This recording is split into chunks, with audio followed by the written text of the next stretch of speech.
Hello friends, இன்றைக்கி எங்கள் அம்மாவோட திவசம் முதலாம் ஆண்டு நினைவு அஞ்சலி. ஸோ இன்றைக்கி திதின்னு சொல்லுவோம். அதனால் நேற்று ஈவினிங், சண்டே ஈவினிங்கே இலை போடுறதுக்காக எங்கள் அப்பா ஃபோட்டோ, எங்கள் அம்மா ஃபோட்டோ, தாத்தா ஃபோட்டோ எல்லாம் மாலை வாங்கி வந்து போட்டு எல்லாம் ரெடி பண்ணிட்டோம்.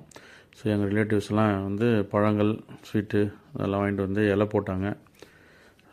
நாங்களும் வந்து எல்லாம் அந்த வீட்டு இலைன்னு ஒன்று போடுவோம். அதெல்லாம் முடிச்சுட்டு அப்புறம் ரிலேட்டிவ்ஸ் எல்லாம் போட்டு அதுக்கப்புறம் எல்லாேருக்கும் சாப்பிட கொடுத்தோம். ஸோ எல்லாம் போட்டு கற்பூரம் ஏற்றுறேன் நான்.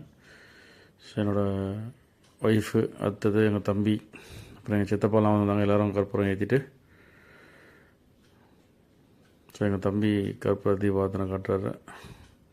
ஸோ எல்லாம் முடிச்சுட்டு நாங்கள் சாப்பிட மேலே கூப்பிட்டு வந்தோம். எல்லோரையும் மேலே சார்மினார் பந்தல் டேபிள்லாம் போட்டு எல்லாேருக்கும் நைட்டு சப்பாத்தி, இட்லி, கிச்சடி டிஃபனு சாப்பிட்டு மறுநாள் காலையில் ஐயர் வந்து தேவசானம் கொடுக்குறத அடுத்த வீடியோவில் போடுறேன்.